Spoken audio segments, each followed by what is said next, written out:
just for camera work and YouTube and stuff like that. For me, it was kind of the how-to guide when we first started going with that. What was it like for you? As far as camera work? Yeah. Alright. For camera work, it goes back to our 8th grade science project. We had a project where we had to come up with a video, and what we came up with was cell cops. I remember that. Wasn't it we did cell cops in Indiana Cell, wasn't it? Something like that. House. Yeah, I think we got a fairly decent grade on it. And then, after that, we did our Dukes of the Hazzard stuff, which is long gone at this point. Yeah, we lost that on the old camera, right? Yeah, there were a few others that we had filmed, and that's how I really learned how to do the camera work.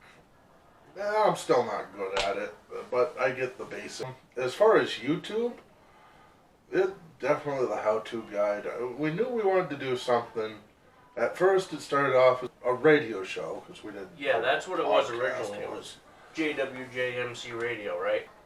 Then it just turned into a how-to guide.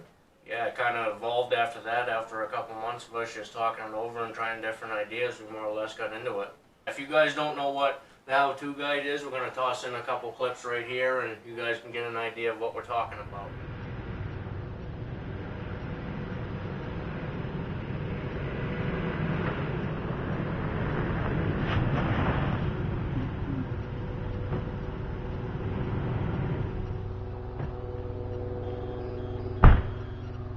Hey everybody, I'm John. And I'm Mike.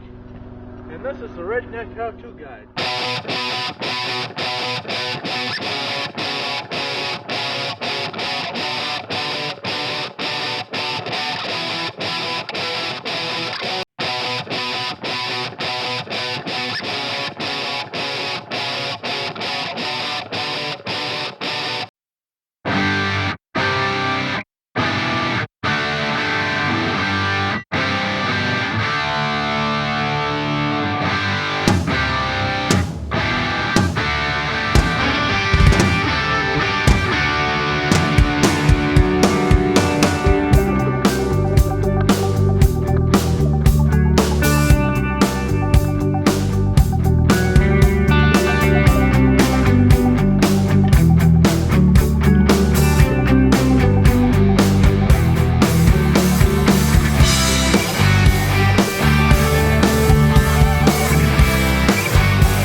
With the translation rolling across the bottom here. So you're going here, we're gonna have a 10-minute handshake before we get going here. How you liking it? Very good. How you making it tonight? Oh, pretty good. Going up to Bob's and Wiscasket. Where's your keg at? Wiscasket, you do. And to my friggin' knowledge, we still haven't found that keg. Well, let's get back to the interview anyways. Let's get right after Yeah, so after 13 years away from the how-to guide, do you think that some of those videos would have had as many views as they did? No, I didn't think that they'd get nearly as many views. To be, and there's nowhere near the biggest YouTubers. Right, not by any means, but I was quite surprised. I mean, some of those videos had like 1.6K total. Which when we first started that, I never thought we'd get that many views, even to begin with. That's for sure. I still have more fun going through and reading some of the comments. Yeah, now that we talk about that, reading some of the comments and stuff, what were some of the most fun you had during filming and doing the how-to guides? Most fun?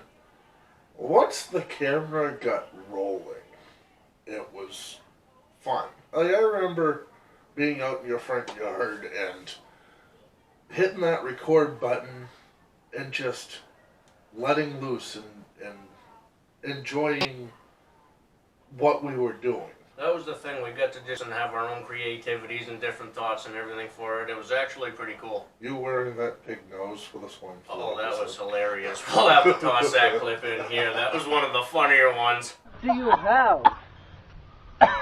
I think I got swine flu. As you can see, I put on these gloves to kind of keep me from touching any germs and transferring them to my mouth, and if I eat and whatnot. Oh my God. Okay. Can you help me? I think so, but back off. No. So yeah, now that we talked about some of the good times, what was some more of the difficult times that we had when we were filming the how-to guide? Sitting down and trying to come up with a theme for each week's episode was hard. I can attest to that. That was one of the more difficult parts that we had. You and I were meeting the day of shooting going, what are we doing? Right, an hour before, and let's try and make this work. I mean, we got 13 episodes out of it the first season and a couple more after that before stuff hit the fan. I mean, it wasn't really too bad of a run when you think about it. No, it wasn't. What was your favorite episode? Mine was the season finale for the truck episode. I love driving that down that back road, getting all that mud on the truck and everything. But what was your favorite episode? Well, as much fun as it was for you to drive the truck in that episode, it was more fun for me to stand on the side of the road and film it. Because it was more the thrill of it, because we could have been caught at any times. And had we been caught filming that episode, we would have been screwed. Oh, that's for sure. Just actually standing there filming you, watching you go sideways, and everything else was a blast. That being said, at the beginning of season 2, when you went back and we had done how to drive in the snow, and that video I think is lost time. Is it? Yeah. But that's funny. standing in that parking lot, filming you do donuts, blasting me with snow every time you came. It wasn't fun at the time, but that was probably some of the more fun we had. That part of the video, we went down the other end of the road, and the cops ended up coming. Just doing, well, I mean, how did you figure they wouldn't have been called? I mean, we were doing donuts in the parking lot just endless times. For hours. It had to have been at least 8, 9 o'clock at night anyways. I mean, it was dark out for sure. Do you ever think about bringing back the how-to guide at some point in the future? To bring the how-to guide back as it was probably never happened. If I was to actually sit down and bring the how-to guide back, you'd have to have that 6 to 12 months where you plan at least a full season out. Right, anyways, you'd probably want 1.5 to 2 seasons anyways. Get your themes out of the way for each episode. And then I don't think I'd bring it back as more of a Bill Nye type show. I was trying to do it with the original how-to guide and it never got off the ground.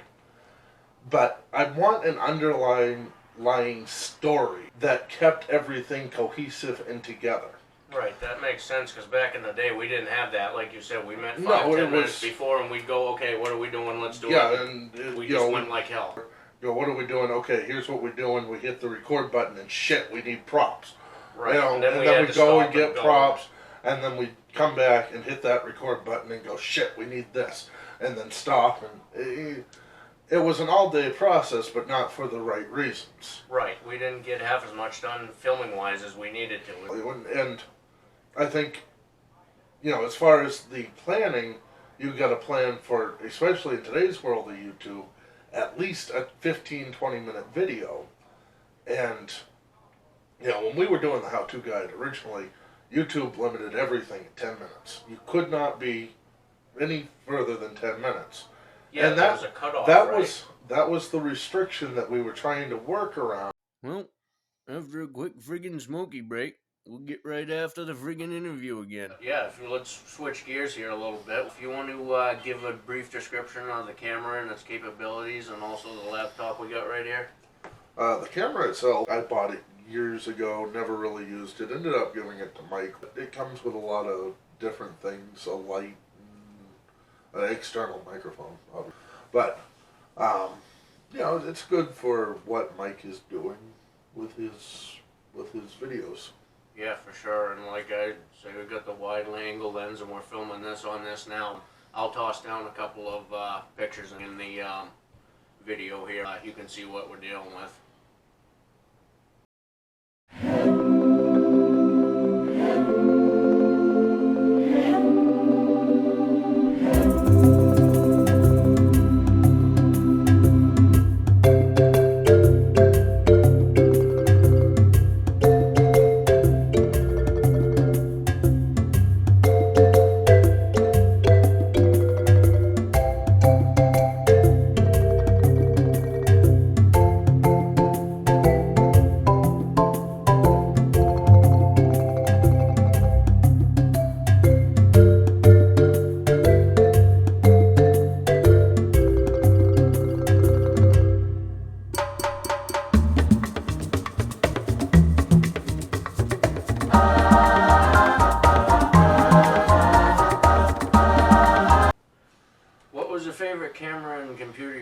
had and why? My favorite computer and camera I've ever had is the ones that I've currently got. Computer, I've got an Asus Zephyrus 6, I think. It's a gaming computer. It does what I need it to do. Obviously, I'm not editing videos as much anymore. And, you know, I've transitioned into more gaming. I've got a camera. It's a Canon M6, I think. I can't remember. But it's mostly for taking pictures now. I'm not filming anything. Computer ever have the capability to do the editing software Oh again? yeah. With ease, I could easily start editing and doing stuff if it came down to it. Nice. So let's go into a little bit about the editing software. You're using CyberLink Power Director, which is, you know, middle of the road. It's not the cheapest, not the most expensive. Does what you need it to do. You can chroma key, do basic editing. It's good for what you are using it for. Yeah, it definitely gets the job done for sure. You aren't trying to film cinematic masterpieces. Not yet, but we're getting there. Where'd you learn to do your editing? I've used so many over the years. I think I started out with Power Director 15 years ago. Yeah. And how did I learn? Google. Anytime I had a question, went to Google, went to YouTube, typed it in, and learned the old-fashioned way. Try and figure out what button does what. And at the end of the day, when you're first starting out and you're on your own, you kind of gotta just not be worried about losing things and just test it out, see what happens. And sometimes it works. Most of the time it doesn't. But when it doesn't work, you figure out why it didn't work. And then ways to make it work. Exactly. Any other tech things that you want to add on? Not necessarily. It's what you're doing, and it seems to be working out for you. Yeah. Well, that's going to do it for us here. Thank you for joining us again here at the coffee shop. You're very welcome. Make sure you guys check out the Baby Yoda and the Multiverse Medallion episodes. They're coming out this week. That's going to do it for us here at the coffee shop. We'll catch you guys next time. Get right after her.